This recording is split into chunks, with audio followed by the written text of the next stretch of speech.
बिस्मिल्लाहिर्रहमानिर्रहीम अस्सलाम वालेकुम फ्रेंड्स, हम आपको वेलकम करते हैं अपने YouTube channel Luqman English academy के अंदर। सो फ्रेंड्स, आज की जो हमारी वीडियो है ये है पाकिस्तान नेवी के अंदर पीएन कैडेट्स की कुछ जॉब्स आई थी लास्ट वीक्स में। तो उनके हवाले से हमने आज की वीडियो तैयार की है। ये वीडियो बनाने का बेसिकली मकसद ये था कि मेरे से कमेंट बॉक्स के अंदर बहुत सारे दोस्तों ने बार बार पूछा था, पीएन कैडेट के हवाले से बहुत सारी चीज़ें मेरे से पूछ रहे थे। तो मुझे था कि बहुत सारे लोगों को इनके बारे में इल्म होगा, लेकिन अक्सरियत ऐसी है जो अभी भी इस चीज़ से लाइल्म है, जिसको इन चीज़ों का नहीं पता।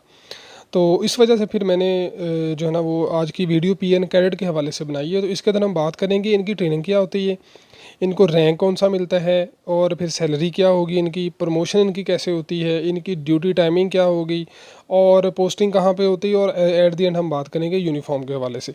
तो मुकम्मल जो वीडियो है वो आज की हमारी पीएन कैडेट के हवाले से, पाकिस्तान नेवी के अंदर जो कैडेट होते हैं उनके हवाले से, जॉब के हवाले से। सबसे पहले तो हम बात करेंगे जी कि पीएन कैडेट होता क्या है। देखें यहाँ पर पीएनए मैंने वैसे लिखा है, ये आपको अगर यहाँ पर इसको थोड़ा सा मैं ऐसे लिखूँ कि पीएमए, तो फिर आपको समझ आ जाएगा, यानी Pakistan military academy.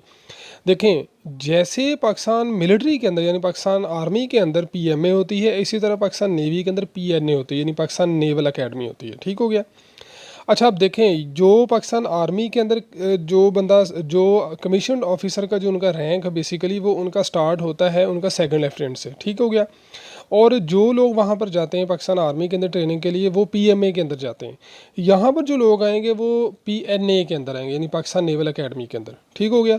It means कि जो पीएन कैडेट की जॉब है वो वही जॉब है जो पाकिस्तान आर्मी के अंदर एक सेकंड लेफ्टिनेंट की जॉब होती है। क्लियर हो गया जी आपको। यानी मकसद कहने का ये है कि पीएन कैडेट की जो जॉब है ये बेसिकली एक कमीशन्ड ऑफिसर की जॉब है, जैसे पाकिस्तान आर्मी के अंदर और पाकिस्तान एयरफोर्स के अंदर होती है। क्लियर हो गई जी बात आपको कि पीएनए बेसिकली होता क्या है, या पीएन कैडेट का काम क्या होता है। ठीक हो गया। तो अब यहाँ पर हमने दो तीन चीज़ों को और तरीके से यहाँ पर एनालिसिस इसका कर लेना है, ताकि आप लोगों को समझ आ जाए। एक तो ये कि मैं नेक्स्ट स्लाइड के ऊपर आपको एक ऐड भी दिखाऊंगा, और बेसिकली गाइडेंस का इशू होता है। हम चूँकि हमारे माशरे के अंदर या हमारे इर्द गिर्द सोसाइटी के अंदर बहुत सारे लोग जो है ना वो पाकिस्तान आर्मी को या एयरफोर्स को तरजीह देते हैं, नेवी के अंदर नहीं जाते, जिसकी वजह से हमें फिर इन चीज़ों का इल्म नहीं होता। यहाँ पर मैंने आपके सामने एक ऐड रखी है जो पाकिस्तान नेवी की जो पीएन कैडेट है उसके हवाले से। यहाँ पर देखें, ये मैं रेड जो लाइन यहाँ पर ड्रॉ कर रहा हूँ, यहाँ पे लिखा हुआ है कि join Pakistan army as PN cadet for permanent commission. Permanent commission का मतलब ये है कि ये आपकी जो जॉब है ये एक परमानेंट कमीशन ऑफिसर की जॉब है। दो तरह की जॉब्स होती हैं, परमानेंट होती हैं और एक शॉर्ट सर्विसेज की होती हैं। जो परमानेंट कमीशन की जो जॉब्स होती हैं ये सेकंड लेफ्टिनेंट, मिडशिपमैन और इस तरह से पाकिस्तान एयरफोर्स के अंदर जो स्टार्टिंग इनके रैंक्स होते हैं वहाँ सर कमीशन ऑफिसर के ये सारे के सारे रैंक चलते हैं। ठीक हो गया जी। तो ये परमानेंट कमीशन की जॉब है, यानी ये एक आपने जब पीएन कैडेट में जब आपने सिलेक्ट हो जाना है या जब आपने तैयारी करनी, तो आपने इस लेवल की तैयारी करनी है कि आपने कमीशन्ड ऑफिसर बनना है। आपने उस अंदाज से अपनी तैयारी करनी, उस लिहाज से अपने आप को प्रिपेयर करना है।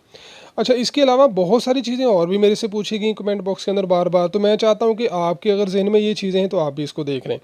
देखें, बात की गई जी, यहाँ पर मैं आपको एक ऑनलाइन रजिस्ट्रेशन फॉर्म दिखाता हूँ और इसमें एलिजिबिलिटी क्राइटेरिया क्या है। Basically unmarried mail citizen of Pakistan है, और एज यहाँ पर आपको बता दी गई है कि जो सिविलियन कैंडिडेट्स हैं ना, ये 16.5 से 21 साल तक इनको क्राइटेरिया दिया गया है, और जो सर्विंग कैंडिडेट हैं ये 17 से 23 साल है। सर्विंग कैंडिडेट आर्म फोर्स यानी पाकिस्तान नेवी, एयरफोर्स या आर्मी का कोई भी बंदा। और उसके अंदर आपको हाइट भी बता दी गई 5 फुट और 4 इंच। ये बेसिकली वो सारे सवाल हैं जो मेरे से बार बार पूछे जा रहे थे, तो मैंने सोचा कि इसके ऊपर आप लोगों को मुकम्मल गाइडेंस के लिए, ताकि हर किसी को जहन में सवाल तो होते हैं, समटाइम लोग पूछते हैं, कुछ दफ़ा नहीं पूछते, तो फिर मैंने कहा ये सारी चीज़ें एक ही दफ़ा एक वीडियो के अंदर सम अप कर दी जाएँ, ताकि सब लोगों को इसके बारे में फ़ायदा हो जाए। अच्छा, अब उसके बाद हम बात करते हैं जी ट्रेनिंग की, कि आपकी ट्रेनिंग कहाँ पर होती है, क्या तरीक़ेकार होता है, किस तरह से आपने ट्रेनिंग के प्रोसेस से गुजरना होता है। देखें, जब आपकी सिलेक्शन हो जाती है तो सिलेक्शन के लिए आप पाकिस्तान नेवी की जो नेवल एकेडमी है कराची के अंदर, वहाँ पर आपको बुलाया जाएगा। तकरीबन 2 साल की ट्रेनिंग होती है। ठीक है। जितने भी कमीशन्ड ऑफिसर के रैंक्स हैं, पाकिस्तान आर्मी के हों, पाकिस्तान नेवी के हों या पाकिस्तान एयरफोर्स के हों, जब आपने कमीशन के लिए अप्लाई करना, जैसे पाकिस्तान नेवल एकेडमी के अंदर आप पीएन कैडेट के तौर पर जा रहे हैं, तो ये कमीशन्ड ऑफिसर की जॉब है, जो मैंने पहले आपको सारी चीज़ बता दी। तो आपकी ट्रेनिंग होनी है 2 साल। ऐसी जब पाकिस्तान आर्मी में आपने जाना है कमीशन ऑफिसर के लिए 2 साल, ऐसे पाकिस्तान एयरफोर्स में जब जाना है तो 2 साल, 2 साल की ट्रेनिंग होनी है। उसके बाद आपकी एक पासिंग आउट होती है। इस 2 साल की ट्रेनिंग के दौरान आपके बेशुमार कोर्सेज करवाए जाते हैं, प्रोफेशनल कोर्सेज होते हैं, कम्युनिकेशंस के होते हैं, इंटरनेशनल वारफेयर के होते हैं, सी वारफेयर के होते हैं, डिफरेंट कोर्सेज इसके अंदर आपको करवाए जाते हैं। ओके जी, अब हम बात करते हैं जी रैंक आपको क्या मिलेगा। देखें, जब आप कमीशनड ऑफिसर हैं तो आपका जो स्टार्टिंग रैंक होता है वो 17 होता है बीपीएस। जी हाँ, आपको गस्टेड स्केल मिलता है। स्केल 17 की ये बेसिकली जॉब होती है और इसके बाद आपकी फिर प्रमोशन होती है, वो हम आगे जाके बात करते हैं। रैंक जो है ना वो आपका होता है मिडशिप मैन का, आपको बीपीएस 17 मिलेगा। और मिडशिप मैन होता है, मिडशिप मैन बिल्कुल वैसे ही है जैसे पाकिस्तान आर्मी के अंदर सेकेंड लेफ्टिनेंट है। क्लियर होगी जी बात आपको? यानी कि ये भी कमीशन ऑफिसर की जॉब है। मैं बार बार आप लोगों को यही समझा रहा हूँ, कमेंट बॉक्स मेरे भरे पड़े हैं इस चीज़ से जो मैंने बार बार लोगों को समझाया है। अच्छा, उसके बाद ये बड़ी इंटरेस्टिंग चीज़ है जी कि हमारी सैलरी क्या, सैलरी का बेसिकली होता है 2 तरह से तलक। पहले होता है ड्यूरिंग ट्रेनिंग, दूसरा होता है आफ्टर ट्रेनिंग। ड्यूरिंग ट्रेनिंग बेतहाशा लोग जो है ना वो ट्रेनिंग से भाग जाते हैं, कहते हैं जी हमारा दिल नहीं लगता जी, हमने तो बड़ा अच्छा पैकेज मिल रहा था, ये है वो। तो इस वजह से जो ड्यूरिंग ट्रेनिंग है ना वो आपकी सैलरी थोड़ी कम होती है, यानी 45,000 के करीब आपकी सैलरी होगी ड्यूरिंग ट्रेनिंग। जब आप ट्रेनिंग पास कर जाते हैं तो फिर आपको दीगर किस्म के जो अलाउंसेज है ना वो आपको लगना शुरू हो जाते हैं और 50+ आपकी हो जाती है। ओके जी, हम बात करते हैं जी प्रमोशन की। इसके बारे में बड़ा पूछा जाता है। देखें, प्रमोशन आपने देखें जो भी आर्मी चीफ बना है, जो भी एयर चीफ बना है या जो भी नेवल चीफ बना है, वो basically second lieutenant, midship man या पाकिस्तान एयरफोर्स का जो कमीशनड ऑफिसर का स्टार्टिंग रैंक होता है वहाँ से वो चला है पायलट ऑफिसर से। ठीक हो गया। तो ऐसे ही आपका जो नेवी के अंदर होता है वो नेवल चीफ होता है, एडमिरल होता है। ठीक हो गया। तो उसके बाद जी हम बात करते हैं जी आपकी ड्यूटी और पोस्टिंग कहाँ पर होनी। देखें, जो ड्यूटी है ना पाकिस्तान नेवी को कहा जाता है एम्बीफियस फोर्स कहा जाता है इसको, एम्फीबियंस भी इनको कहा जाता है, यानी ये खुश्की और समंदर के अंदर लड़ने वाली फोर्स होती है। आपकी पोस्टिंग कराची के अंदर ही होनी है, लेकिन आपको तकरीबन 5 साल का अरसा आपको गुजारना पड़ता है वहाँ पर। उसके बाद आप दीगर पाकिस्तान के किसी भी हिस्से के अंदर आ जाते हैं, पंजाब में आ जाते हैं, लाहौर चले जाते हैं, इस्लामाबाद चले जाते हैं। ठीक है।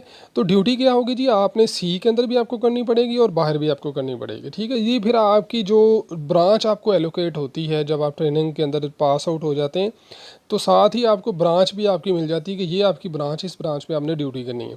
तो फिर उसके अकॉर्डिंगली ही आपकी ड्यूटी जो है ना वो डिसाइड होती है, आपने उसके अकॉर्डिंग ही फिर सारी ड्यूटी आपने सर अंजाम देनी होती है। तो ड्यूटी का मैंने पहले बता दिया कि थोड़ा सा अर्सा आपको कराची में गुजारना पड़ता है और उसके बाद फिर आपकी विलिंग होती है कि आपने किस एरिया में जाके ड्यूटी करनी है। क्लियर हो गया जी। इसके अंदर आपकी एविएशन भी आ जाती है, वेपन भी आ जाती है, ऑपरेशन भी आ जाते हैं, बाकी बेतहाशा इसके अंदर फील्ड्स आ जाते हैं।